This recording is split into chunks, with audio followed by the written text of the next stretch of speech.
because Yeah. I So thought we're that live. It's Sam Puneet. We're just getting started on the website one kickoff retrospective and so on. Yeah. So Puneet, you were just saying you haven't pushed the latest changes to website one. yeah, it was not progress at all. It was just experimenting and trying out stuff. Oh, okay. But did you have a question arising from the Hold on, actually, someone is at my door. Can you give me a minute? No, take your time. I'll be back. No problem at all. I'll use the opportunity, I think, to come in here and just fill on this. Hey, Michael. Hello. How you doing? All right. Yeah. Yeah. So, well, hopefully we'll see if Armando joins us. I've sent him the link. Puneet might have Bill wasn't too concerned about our spikes making it into production.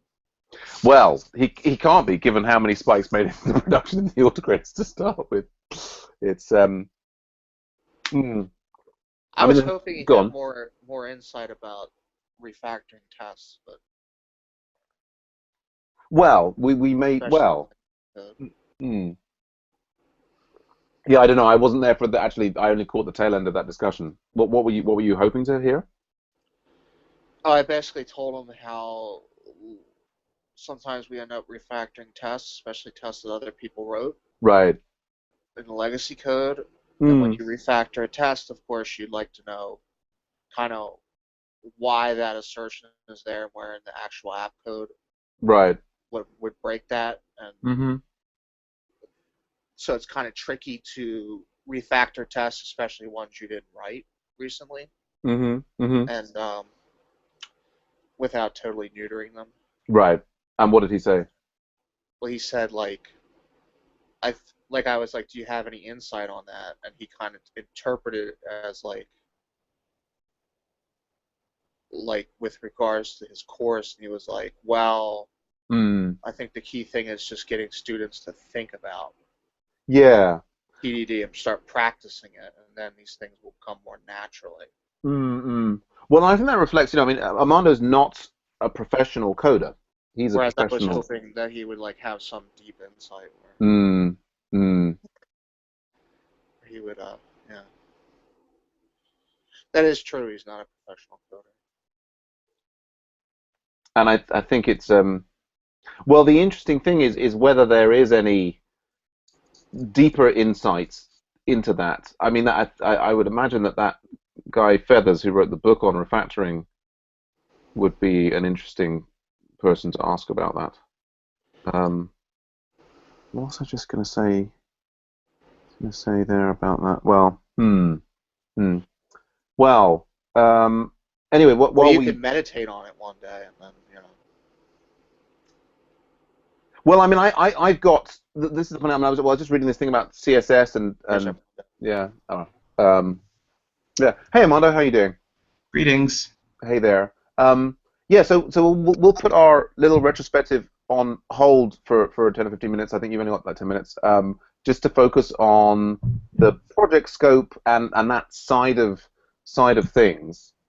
So we had been having a discussion in the project scope area, sort of backwards and forwards. And I don't know if you saw my last messages there. There seems to me like there's lots of different options about what we could do, and I think that my key objective I'd like to achieve is trying to maybe list up what are the if we're building all this complexity or different or one architecture versus another architecture, what's the end goal that's or set of goals that are most important to us? And I started writing some little feature descriptions there in the chat, but I have no idea if you saw them yet or even if that approach necessarily makes sense. What do you think? Yeah, no, I did see it, and I think so in the overarching goal is I'm looking for various automated ways to help instructors track the extent to which team projects are trying to follow the Agile process in good faith. Right. That's what it really comes down to. And there's a lot of different elements to the Agile process. Kind of the mantra we all know is you can't leave any elements out. If you're going to follow the Agile process, you really have to do all the pieces. That having been said, some pieces are easier to measure in some sense than others. Right. So, things like code climate and coverage are easy to measure, but are people pair programming correctly? Are people using tools like Tracker in the way that they're intended to be used? For example, we've seen, because we sort of evaluate students on whether they maintain a nice tracker showing what their tasks are, we find that some students essentially game it by, they actually do a whole bunch of work in a very uncoordinated manner, and then after the fact, they sort of invent some tracker stories to reflect what actually occurred. So they don't ever develop the skill of calibrating their estimation to what they can actually do. Right. So I don't think we have a, I can't write down a formula for how you measure violations, so to speak, in every aspect of Agile, but there are some that I think we have taken a crack at starting to measure, and that's what the project scope code base is now. And I agree, there's a lot of problems with the code base. But for example, this idea that you can use the Slack API and draw these little pictures of how much each person is contributing in Slack, right? So I don't know if that will turn out to be the right metric to measure or a useful one, but I think the shorter term goal is let's make it easy to write little plugins that measure other things, because we're not 100% sure yet which things we will end up wanting to measure. Right. And that sounds perfectly fine to me. Like I think we can use the Agile process in terms of, we'll try out certain metrics and we'll see how they correspond, and we'll move forward like that. The interesting thing about this, wanting to help instructors track teams of students following the Agile process is the immediate, of course, person coming up is you, right? You're the instructor for the Berkeley class in the fall, and you want to be able to that you're going to have another 50 student teams, right, or so, and you're going to want to track all of them, right? Right. Well, we're going to have a group of TAs, of course, but even if a TA is tracking, 6 or 7 projects, it would be good to have a high-level overview of how the teams are doing, so to speak, right?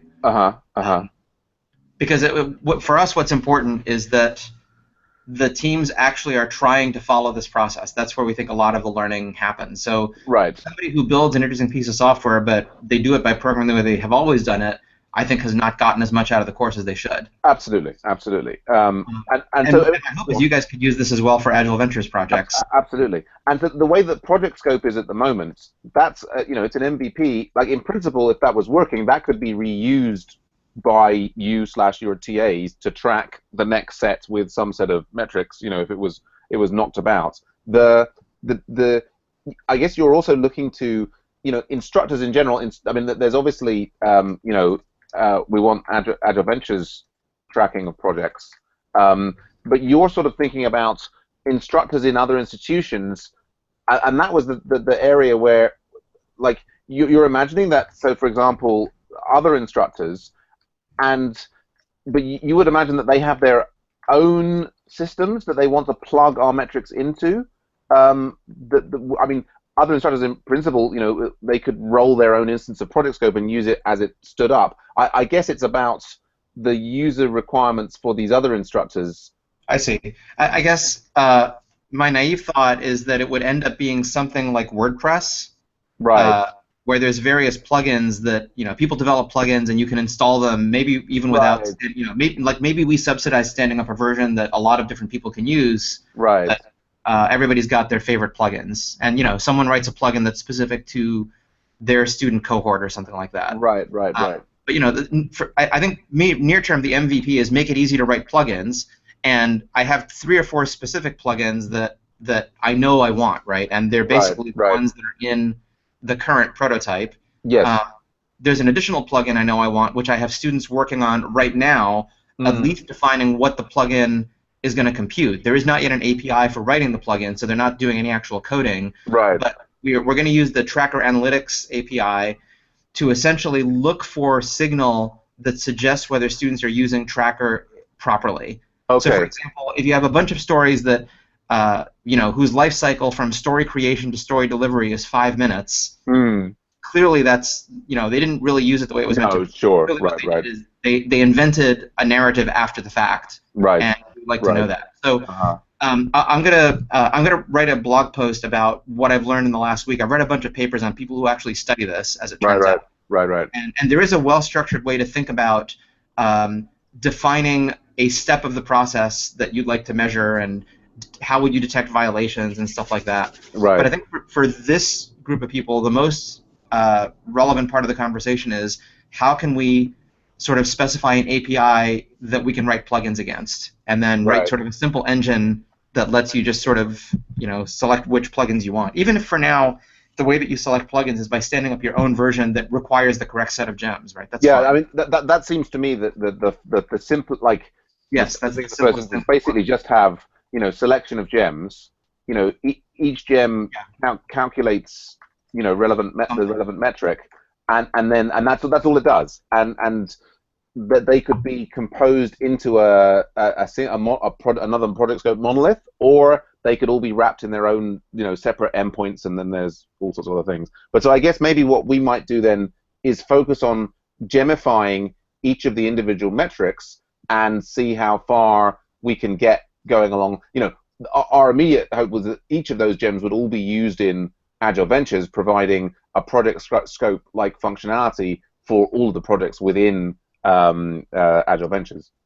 Right. The question is, what does it mean specifically to gemify it? Right. Well, what I would like it to mean is something very much like how OmniAuth works now, right? Which I know you guys are all familiar with, where even though there's sort of 50 different auth provider backends, the OmniAuth gem provides a consistent view of how to interact with them. There's a consistent set of routes for triggering the auth process. There's a hash that has a bunch of stuff in it that has a consistent format no matter which provider you use, and so on.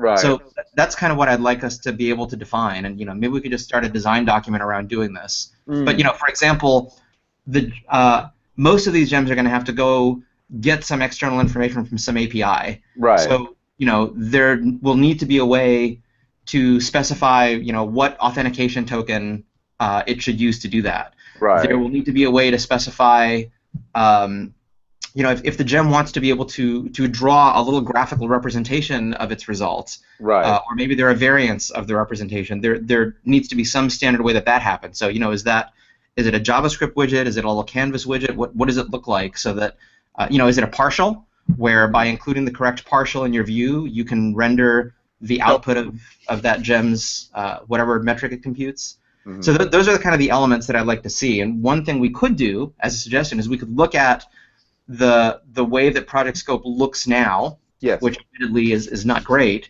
but at least get a sense of what the requirements would be, right? Yeah. What would a gem architecture look like such that you could stand up an app that looks like that? Right. Michael, were you going to say something there? Or Puneet? I thought maybe it's okay. Go on, Michael. I mean, are we talking about building it to the Rails pipeline and all that, like a Railsy gem, basically? Because if you're talking about partials and JavaScript, obviously you have to. I don't know. I mean, that's a good. I mean, the fact that a gem that happened to come with partials doesn't mean you have to use the partials, and maybe partials aren't the way to do it. But I do think that to graphically represent what it's doing would be useful. Visually represent, I should say. It doesn't have to be a graphic. Right. Well, Armando, take a look at this code here. So this is the gem that we wrote that is now doing the code climate stuff for AgileVentures. Okay. And this is extracted from Project Scope, right?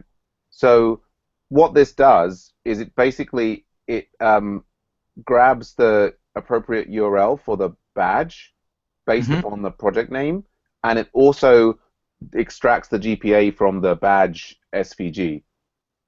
So, okay, and then I mean, the details of the code are I mean, it's the interface, right? The fact that we've got a GPA badge URL and a GPA, and so I mean, it seems to me that independently of the partials and so on, I mean, basically we want to say let's have a common interface that a code metric that you can talk to get back, a number and some visual representation, right?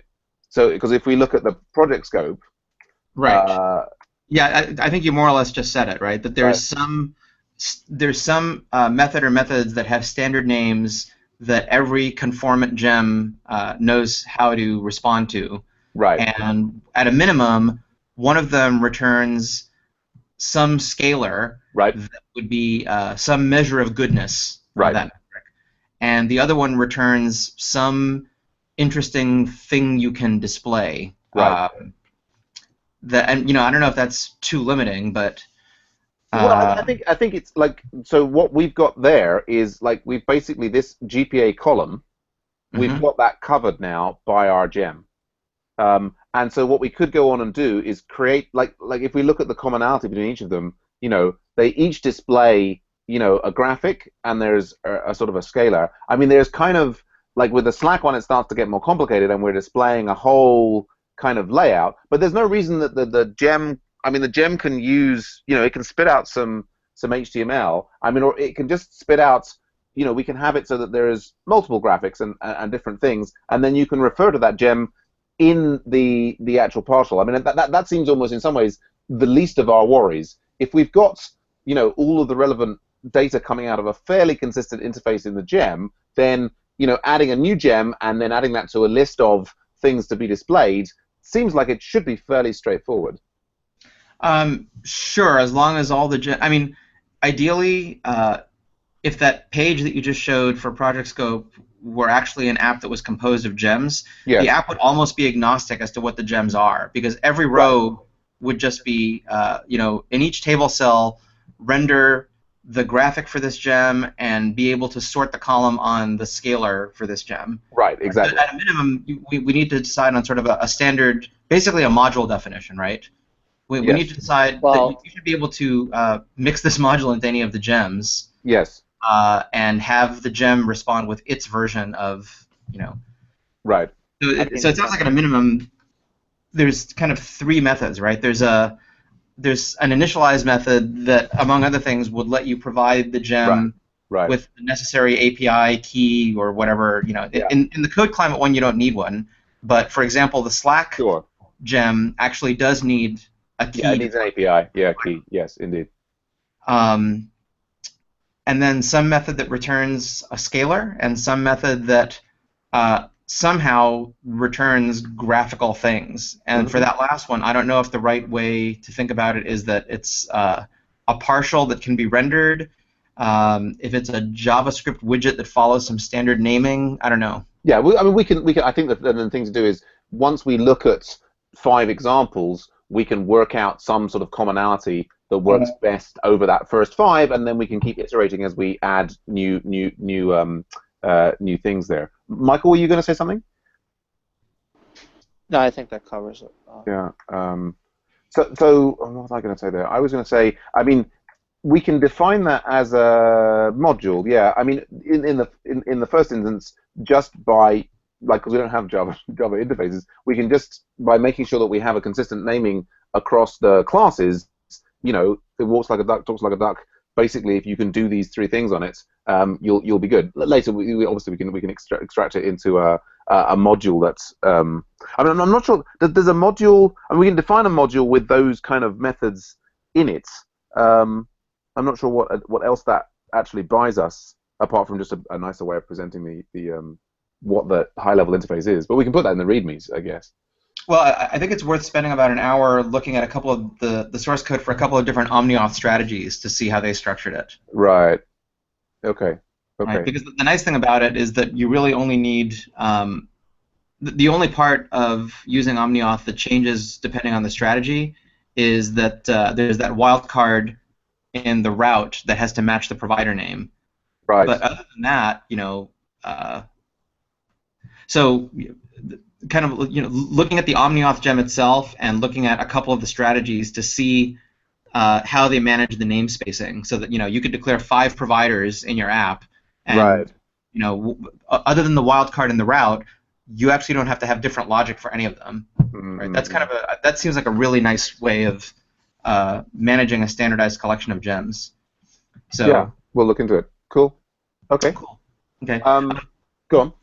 I was going to say, I unfortunately need to sign off in the next couple of minutes here because we're coming up on 9:30. But yeah, no problem at all. But I think we've covered the key thing that we needed to cover. So fantastic. no, I appreciate being part of the conversation on this because, like I said, I have a vested interest. So yeah, and I'm gonna send you guys a pointer to what I learned from reading these papers that we had a reading group last week that I think is very relevant to the project. I don't think you need to read the papers, but I'll post my summary. So yes.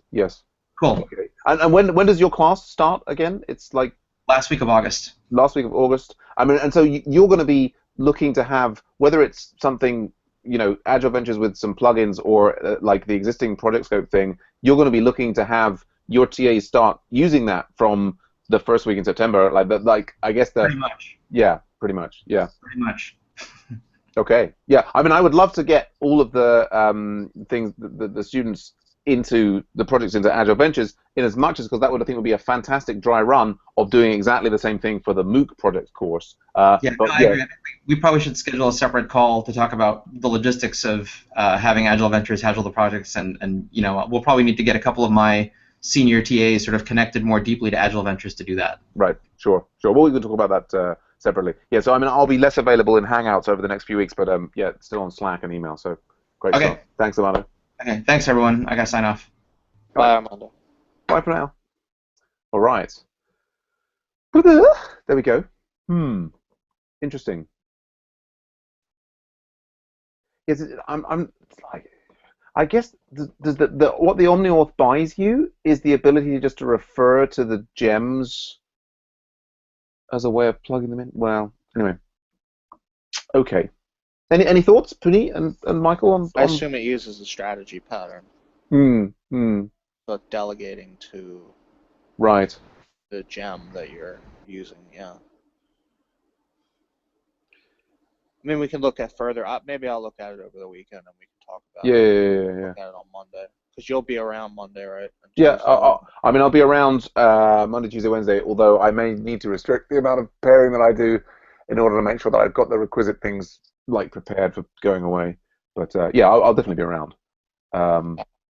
Okay, well, we could try. How long are you gone? I'm gone for like 4 weeks. Wow. Indeed. Well, as I was saying to people, what's the word? The thing that you go to Japan, you spend a week getting over the jet lag, so you have to go for a while to really appreciate it. 12-hour flight, 8-hour time zone difference. Let's just. Should we see how fast I can whiz through this? Yeah, sure. So previous action items. Yeah, I didn't make any more progress on the documentation today. The big overhanging thing there is the documentation in the AgileVentures main site itself. That's the kind of thing I'd like to finish up next week. We haven't. These are still other things that I was generally thinking about, almost not worth touching on.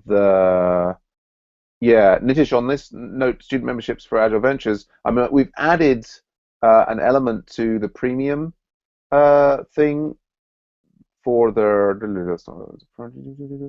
here. Basically, we've got, if that's a lot of money for you, get in touch and we can try and subsidize you. I don't know if that it would still be a good idea to have, a separate student pricing in there. Difficult to know. So we pretty much did this. We kind of put the static site on a back burner and thrown everything into supporting the pairing and activities, and that, I guess, has gone reasonably well. How are we going to subsidize people? Are you going to? Well, by having a donation page, and if people who donate generally, then we would use that to cover. So it wouldn't involve you having your kids give up meals? Preferably not. But I think if they eat less, they get more intelligent, according to some studies. But anyway, yeah. So we did do some work on the static site, and I guess I'm frustrated about blogging. That makes me want to really fix the blog thing there. Yeah. So I mean, I guess I will. I'm now gonna delete those because they'll come up for. What was that one? Was that done? Oh, I still need to sort the documentation. Okay. One of the successes actually was that we did manage to remove rather than removing the Phantom.js gem, we told Semaphore what to use, and that seemed to fix the problem. And Raoul's been experimenting with alternate pipeline, and that seems to be going well. So that's all good. So any struggles? Puneet, do you want to just talk about the unlinking the bad feature case? What's going on there? Yeah. So what I was trying to create a login without password. I mean, using via GitHub provider. Uh-huh. But I don't know. Means it doesn't seem to be working with Cucumber feature. So that's the area where I'm struggling. Every time an error shows up, it shows as you need to sign in the screenshots that you get as a result of the paper. Okay, right. So this is the sad case, and this which I've now was I in that before? Pull requests. Yeah. So you're saying this is on code. This is on code that you haven't pushed yet. You're trying to, but based on my suggestion in the pull request, you're trying to add the sad part for the sad part. So we've got here this process where this is where remove GitHub. It works, and yes. But so basically, what you're trying to do is exercise this code path here, right? And when you try and do so, you're getting stuck. Yes. Yes. So you could open a new. You could, I mean, possibly, because in some ways this could go out without the sad path. You could even open a new branch. I mean, you could push that code experiment. I'd be happy to look at that code, but maybe we'll do that at the end of the meeting if we have time. Yeah, so that's your struggle at the moment. Other struggles that we had this week, that GitHub went down when we were trying to deploy stuff. I guess there's also performance issues. That's the members page is slow. Michael, anything to add on the struggles front?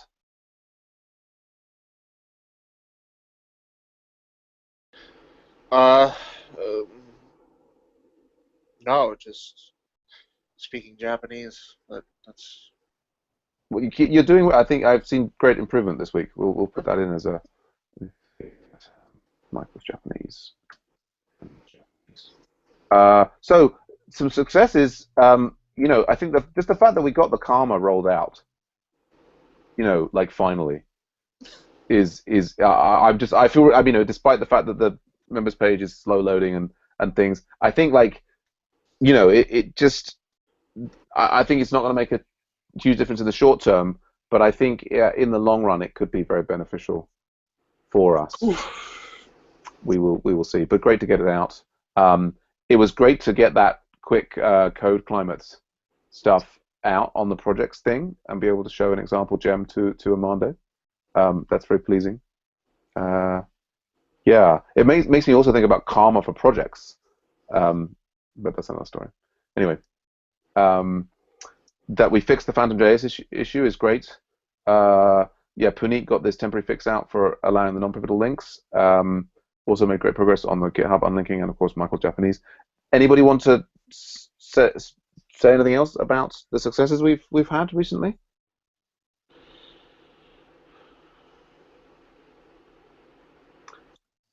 If not, we can move on to suggestions. Nihongo wa suki desu. Boku mo suki desu. Superashi. So more Japanese, I think, is clearly the suggestion there. I guess my main thing that would be I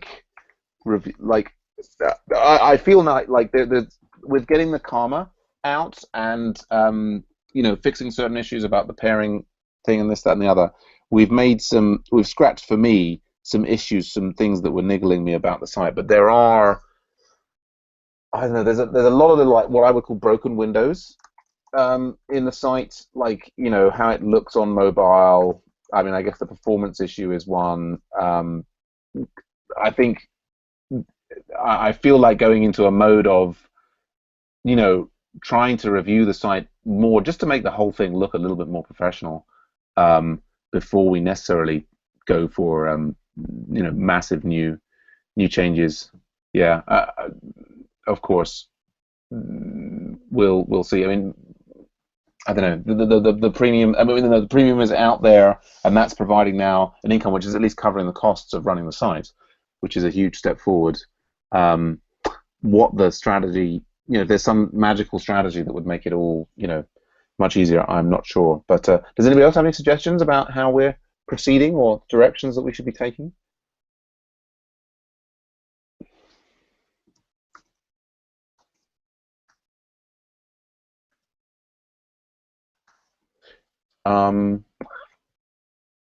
If not, we move on to action items, project details, page follow-up. I think I added that without mentioning. Oh, okay. Yeah. Oh, do you want to explain that one? Actually, last time I added this, I removed the validation for non-pivotal link-based project trackers. So oh yeah. this time I was thinking to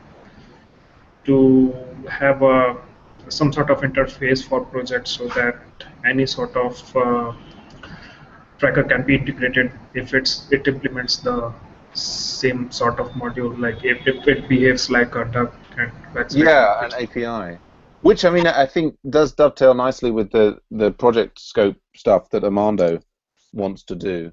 Yeah. Definitely. Yeah, that's cool. Yes, I mean, there's we'll see. I mean, if we had the Berkeley students using AgileVentures, that would be a big explosion in project, and also possibly some. Is the explanation, if you click the activity tab, is that been deployed yet or no? Well, it looks to me. No, for the users. Are we explaining karma yet on the site, or is that still sitting in? No, there is a sort of comment that shows up for non-pivot. It's there. Raul said if there's anything we need to push out, we should just go ahead and do it. He's had a challenging week. So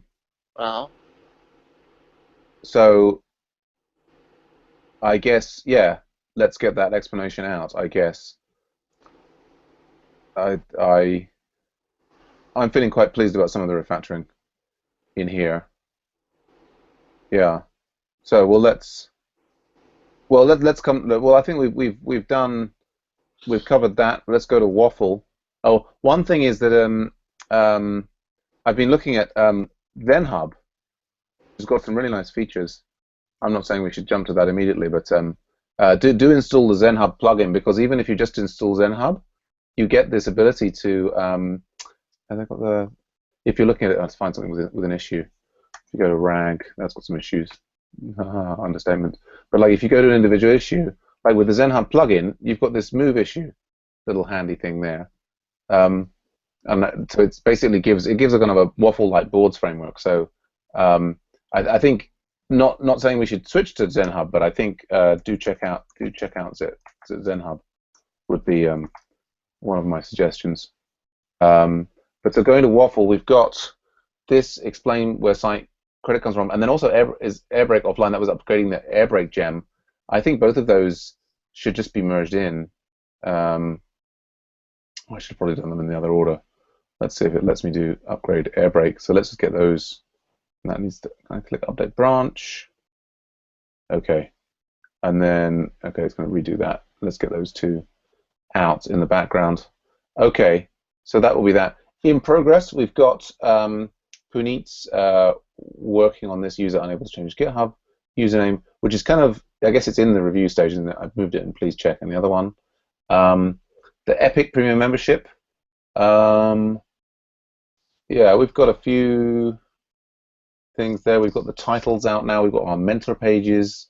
We've got our premium pages. I mean, there's more work that we can continue to do there. One of the things I did do is I created a new mentor channel that you're in there, Michael, and that's to discuss, for obviously a very stressful business being an AgileVentures mentor. So, we need a place to hang out and relax from the rigors of the professional development channel. which of course Punita's in. No, actually no, of course we're not, because we're not a premium member. But so we've got basically. I've been reaching out to, now that we have the what's it called? Let me just save that there before I forget.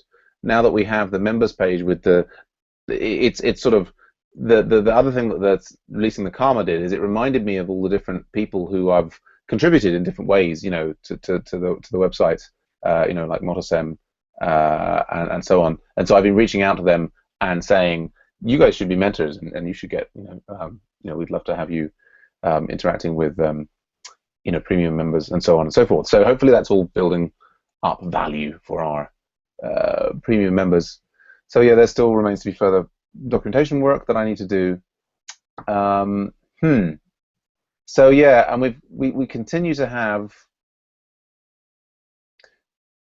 I mean, that was that database error that we had. It's separate from the memory leak. We still have the Heroku's thing going on about memory quota exceeded. I mean, I guess that's their financial strategy, isn't it? To encourage us to upgrade. And anyone want any thoughts on this potential memory leak issue for Heroku?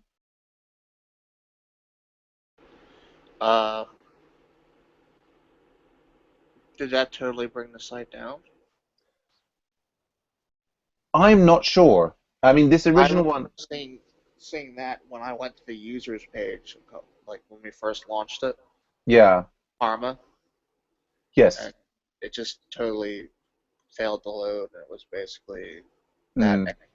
I mean, but I would say over the last 9 months, I regularly see the memory quota exceeded thing in the log, and once a month or so, the site goes down, and I can't see any reason for it. When I go and look at the logs, I don't see any explicit errors. I only see this memory quota exceeded thing.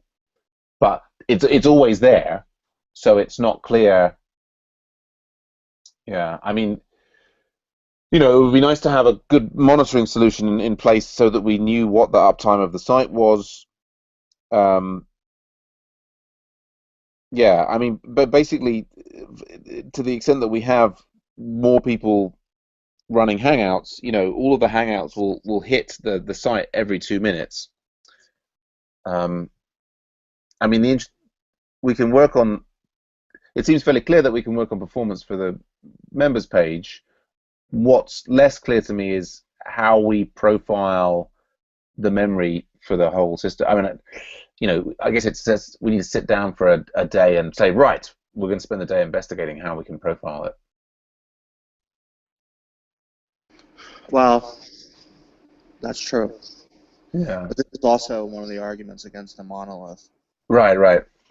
Is that it becomes very hard to know, Yeah. Indeed. It becomes very hard to know what combination of stress on the system is going to create issues.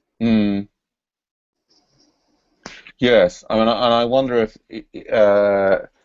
I mean, something that would make the. I'm not saying that we should break it up right away, but yeah. No. Yeah, I'm just, and I was imagining, and the thing is, yeah, rather than adding new functionality into it directly,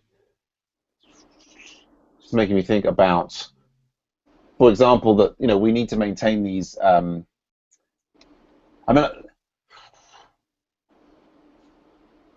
the WebSockets from the Hangouts to the. Yeah.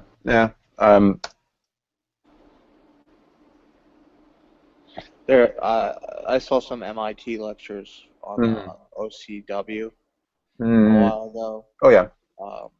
In this one course, I don't think they give it anymore at MIT, but it was actually an interesting course. It was kind of this. I forget what the name is. Maybe I'll look it up and send it to you. But basically, they go over. So basically, they go over what? Right? They kind of go over like the argument. Like this was actually before microservices became like a thing. Before it became a buzzword. Right. They basically give the argument for something like microservices or SOA. Go on. Like before. Yeah, before it that became popular.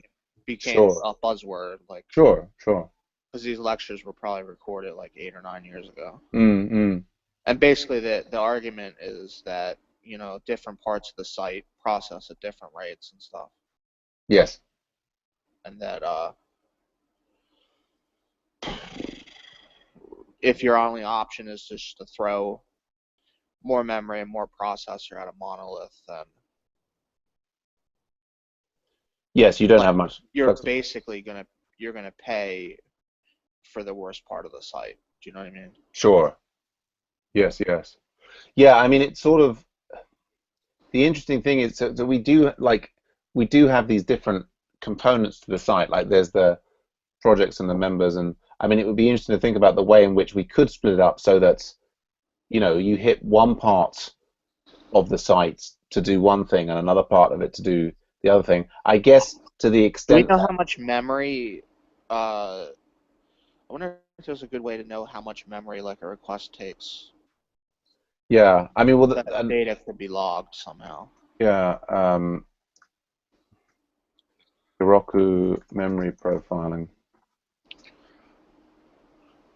log runtime metrics.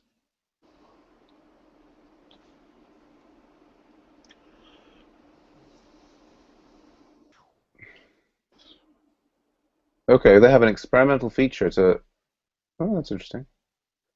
There's also like you could put, stress tests. Like if we had another server. And we paid for the so much a month. Mm-hmm. We could stress test that server and then, get a better idea of what brings it down. Do you know what I mean? Sure, absolutely. That way we're doing it. We're stress testing a separate server and we're not bringing down production. Sure. But that would cost a few dollars more a month. Yeah. Well, I mean, you can sort of turn it on and off again. That's true. We don't have to have that site available the whole time. Yeah, I guess there's basically this is the kind of thing like, if we are going to have, 50 Berkeley teams or then 50 MOOC teams come and run projects through the site, it needs to be, pretty snappy for it to work. If it's going to have long load times, then it's just going to be a bit of a, yeah. Dun, dun, dun, dun, dun, dun, dun, dun. Was there something else here? So there's a code ship. Is that a code ship blog there? Debugging a memory leak on Heroku via code ship. Yeah, there's Puma as well. I know that they did various things. Anyway. It may be that Travis give us anyway. Yeah. Well, there's definitely some interesting reading to be done there.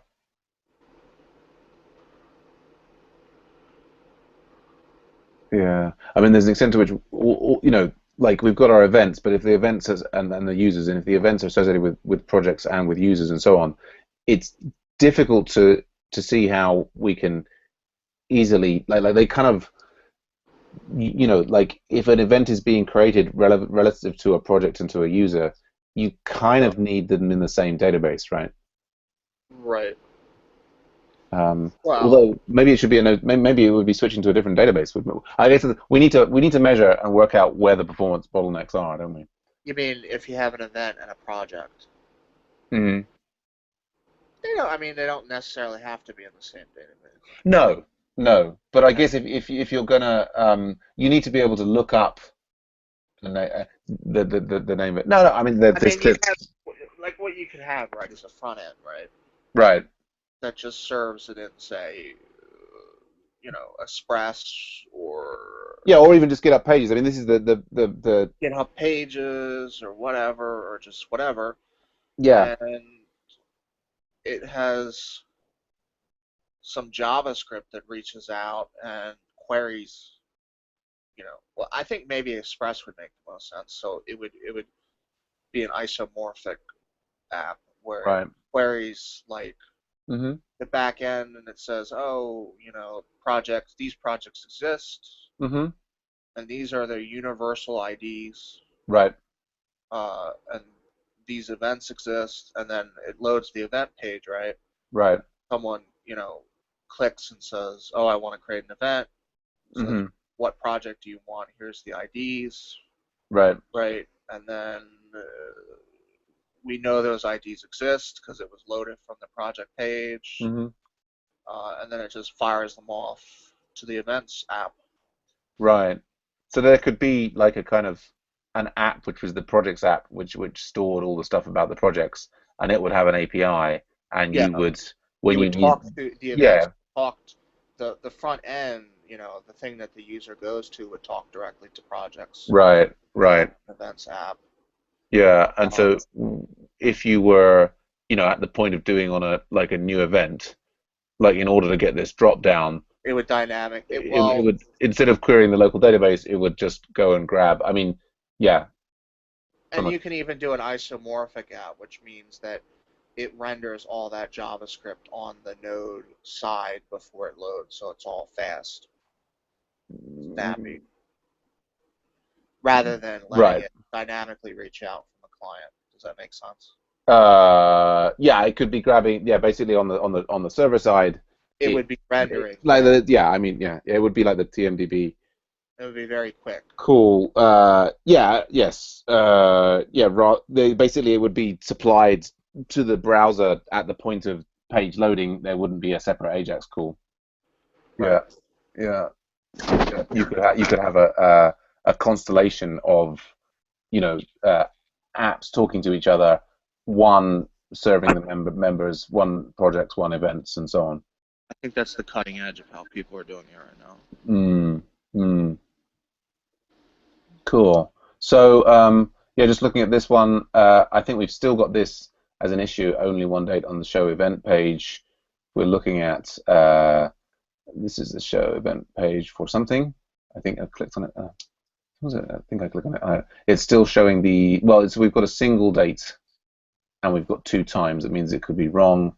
I think my proposal is we replace that with a thing saying how many hours away the event is and not worry about UTC. That seems like that's a perfect, it's a UX issue, but and it's totally up for grabs. So I mean, the authentication issue with microservices is interesting because I guess you would end up having an authentication app,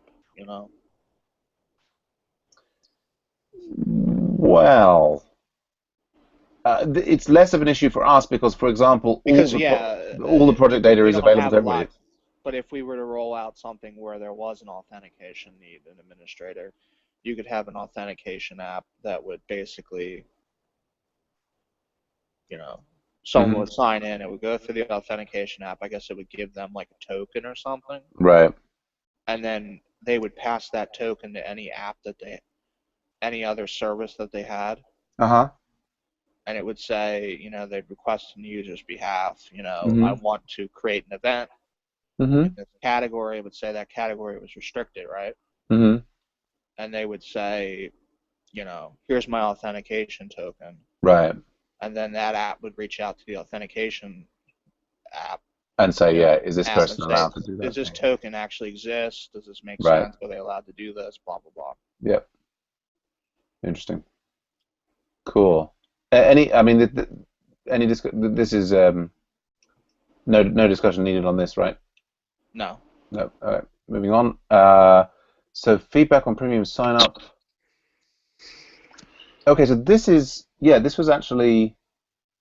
So we've got that. We've kind of. We've deployed something for this. We've also deployed a confirmation email, and it's linked manually there. I guess we can close that one out for the moment. We've got a sort of a to-do thing for the. I forgot what it's called, for ultimately linking them up if we have, sufficiently large number of people coming through the system. Okay, so we've got this up. This is still an issue. Somebody wants to work on it. That we still tweet some YouTube even if a thing doesn't go live. It's annoying. We've got this, adjusting how we manage the JavaScript files. do just stop and shout out if there's anything you want to discuss more. We've got posts here. This is just a suggestion to post the CS169 Hangouts to the Slack ESS channel, but not general. Go on. I said that probably makes sense. This one? Yeah. Yeah, I mean, the thing... I was actually, when I was putting tests in place, I was surprised that it was passing to the general. And I think... John? Yeah, I mean, I have some tests in place that we could change to verify that new behavior. I mean, I think what this one here is that at the moment is... I think we basically have it. CS169 Hangouts are only being sent to Gitter. I think they're being also sent to general. I think that they certainly were originally, and then we made them post to Gitter, and they were there. Since we made the change, if you go to general, if you go to my tests on the Agile bot on staging branch, maybe I'm totally wrong. Okay.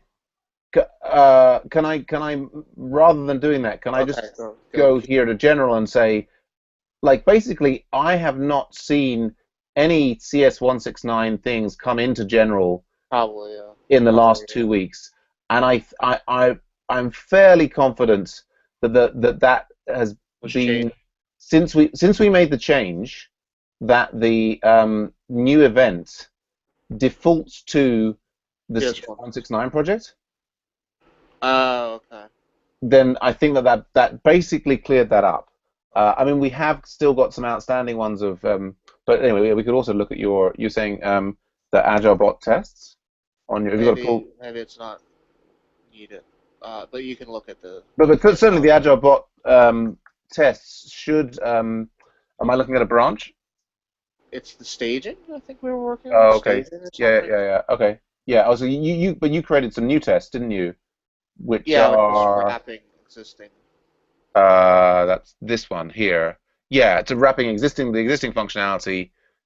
Have we got something about it? I guess we haven't got the word general in there because it's all. But so you're checking with one of these that I guess not. We're not checking the Gitter stuff yet. Or maybe no, that was the next thing, and it's kind of. Right. We've got mocking hell. There was like hell going on with it. Yeah. So yeah, that's a ongoing thing to add the test over that. What this one is here is me thinking that it's kind of like I love the fact that we have Gitter here and that it's embedded in this. It seems to me like this has worked really well this time in terms of the conversation in here has been positive. This. I'm really pleased with the improvement of this thing here. You can see like and then we have a smattering of students appearing in the Slack and kind of asking general, and I mean, and it would be so nice if, for example, this ESAS 169 MOOC channel in here was this channel. Like from our point of view, there's no reason for them to be separate, and it would be much easier, I think, for me personally, to keep tabs on the sort of the MOOC community through the chat if this was appearing in the Slack thing. But if you had a bridge, yeah, I guess the didn't Mr. Jones write a bridge at one point for Skype or something? He did. He had a Skype IRC one, and yeah, it was a interesting thing. I mean, what I was suggesting here was just that, what we could have is that these things going to these posts to here could also become, that there's no reason why they couldn't also come in here, right? And so, for example, like here you've got one person, there's a few people who use this thing, and it would just increase the number of people having. I mean, the funny thing, of course, there's this discussion we just had in the board of graders meeting about. I mean, there's the concern that some students are kind of turned off by the pair programming requirement, and it's one, it's logistics. It's two, it's finding a pair partner. And so I don't know if there's a better overall strategy we can use for getting people into these different things. Is somebody actually asking there? What are they just saying? They're saying, when you have already done homework alone, what are you supposed to do in parent? Just explain the code, write it again. I think the answer is write it again. Maybe different second time. Oh, rats. Eh? Second time round. There are many ways to solve every problem. With a pair partner, you might evolve another solution. Okay, I'll turn that offside. All right. Investigate test coverage. Yeah, sure.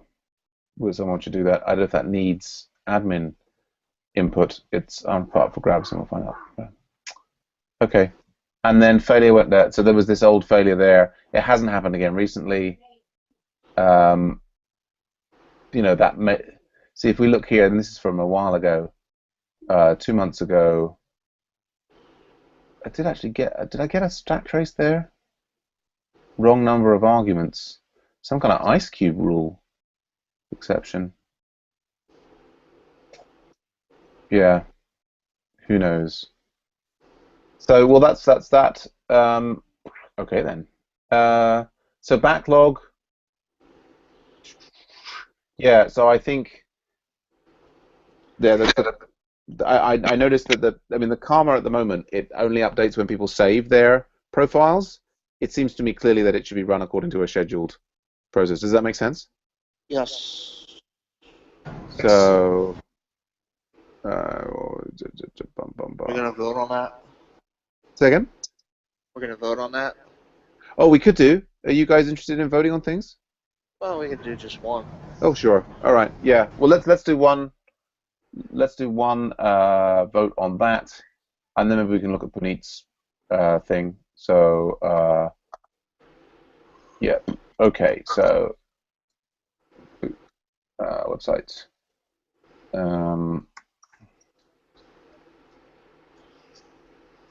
Okay. So, does anybody need any further explanation of what this involves? No. Puneet? No. Oh, okay. All right. Shall we go for a vote then?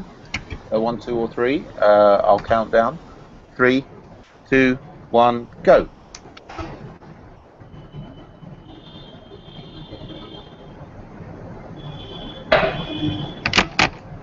Oh, sorry. Okay. Right. So, Michael, you're in the minority. You want to explain why you think it's a 1 rather than a 2? I was thinking that it might just be as simple as an administrative side thing, but it probably isn't. Probably have to write some code to wrap it. I think the thing that it requires is a rate task. I think the administrative switching on the scheduling thing is actually, I think, is pretty trivial. The rate task itself could just call out to that existing method. I mean, the rate task itself should also be fairly trivial. And I'll just double check that there isn't one. App DB features lib tasks. Yeah. So I mean, this is the one I've got set up specifically for. Well, is it already set up? This is the one that's currently running daily, which is the updating the GitHub commits job. I mean, I guess it could be as simple as, you know, I mean, throwing in there we need to rename it or what have you. Yeah, none of these things do the comma. Because the thing at the moment that hits it, if we've got the, no, it's not model services, comma calculator. Oh no, that's run. It is from the model, from the user. We have, what is it that actually gets run? Yeah, it's basically this. So I mean, that's the existing thing, but it would need to like grab all the users and iterate over them. So it's kind of almost like one would maybe want to write a little. They call them jobs, the ones that are Yeah, it would basically be, in the language of the existing app, it would be a job. It's interesting that they distinguish between jobs and services, where jobs, I guess jobs are supposed to be asynchronous? Anyway. So, are you willing to revise your position, Yeah, Michael? the two. All right. Well, we could vote on more, but I would probably say that we don't need to. There's more than enough work for us to do. So Puneet, did you push your code to somewhere, or do you just want to share your code? Just if you're stuck on one thing, I'd love to give you a little hand to get unstuck, if that's helpful. Let me share my screen.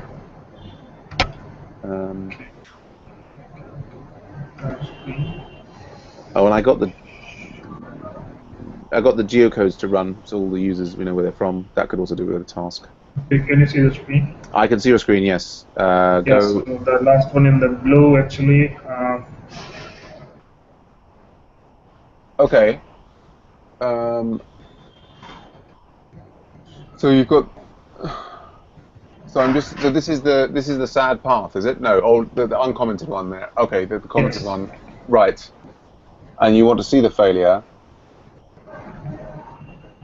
Okay. So what I tried was I tried to use a sort of hack that I'm removing the password from the account after I'm on profile page actually. So okay.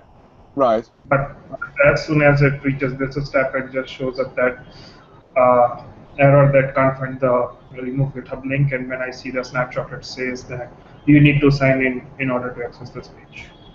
Okay, so it would seem to me that the thing that you would need to change, like, I guess the thing is, like, so you've got here, like, and I have no password set with my account, that step is potentially logging you out. Is that the issue? That might be the case, means that is the place means where I'm actually. Yeah, I mean, it would seem to me that I mean, in order to help you with this, really, I need to see the step definitions, but so. I think this is the one that is clearing the password. This one. Yeah. I mean, the other thing that so maybe that's having that side effect. I mean, I would have thought that the first statement that you've got in there, that's sort of creating a GitHub user with username Thomas or what have you, that one there, given I have a GitHub profile with username Tokman, what you would want to be wanting to ensure in this case is, I mean, rather than doing it after the fact, I would be modifying that, given I have a GitHub profile with user Tokman, to say that has no password, right? So set up the initial user to only have GitHub, authentication, and remove that I have no password set with my account would be the approach I would take. Okay. But do you show me the step definition for given I have a GitHub profile with username Tokman? I think this is the one that I'm reusing. Yeah, it's reusing. Yeah, I mean, I may have that on my own. Did you create that, or is that an existing one? That's the existing one, I think. So I should be able to see it on my side. Yeah, this is the one. And what does that? Okay. So that just sets. That doesn't do anything other than just. Yes. An instance. That doesn't do anything. A profile URL. So have you got something else in the thing that's just logging you into the site? Is that in the background step? I think that happens in there's this. I'm not quite sure regarding that actually.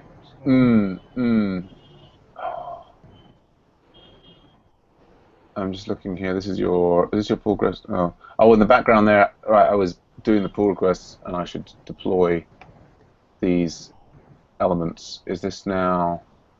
Okay, yeah. So we've merged the air brake one.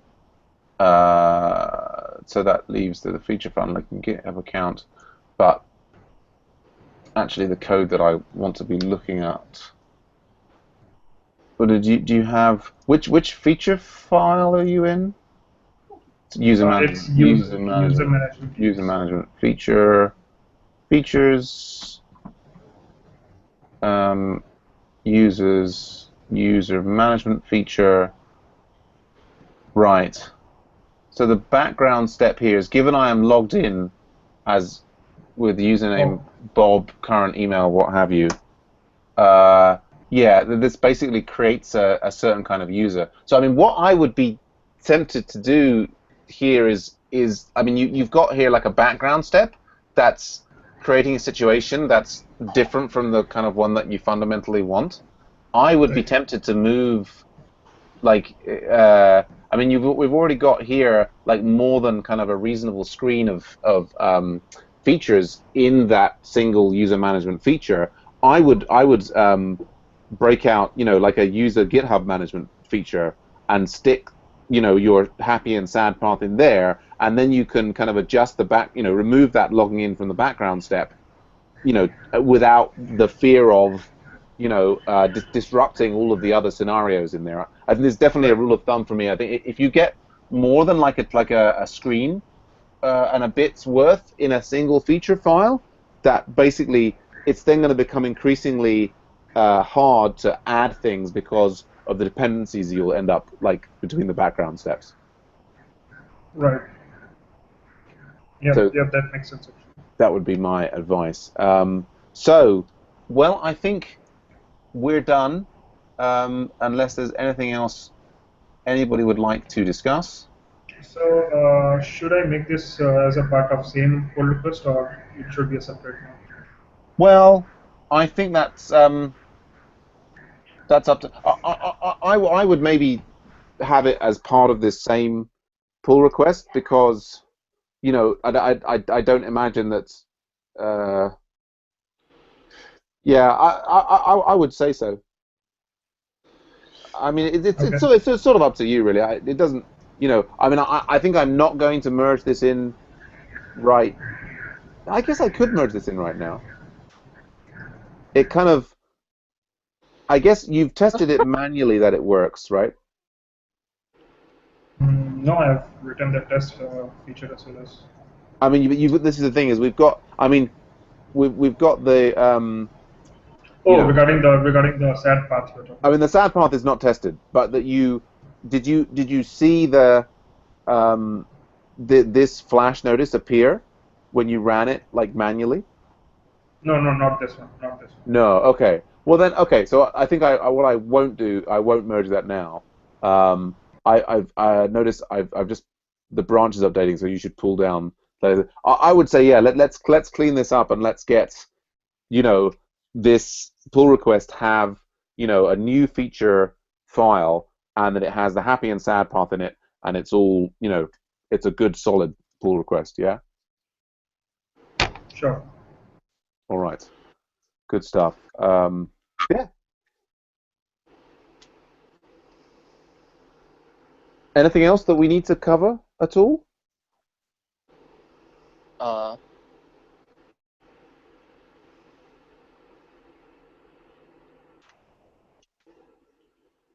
Yeah. What's that? Joseph Sensei Tabiyo ka? これから食べる。まあ、運があれば、これから食べる。So I was saying, if I'm lucky, I will be eating. So 運があると、運 is luck. And I said Professor Joseph will eat soon. And I said yes, if I'm lucky. We'll see. I mean, my wife may have given the dinner to the dog, but we will see. That's harsh. All right. Good stuff. All right. Well, I'll catch up with you guys next week. All right. Thanks. Great work. Bye for now. Bye bye. Bye, Michael.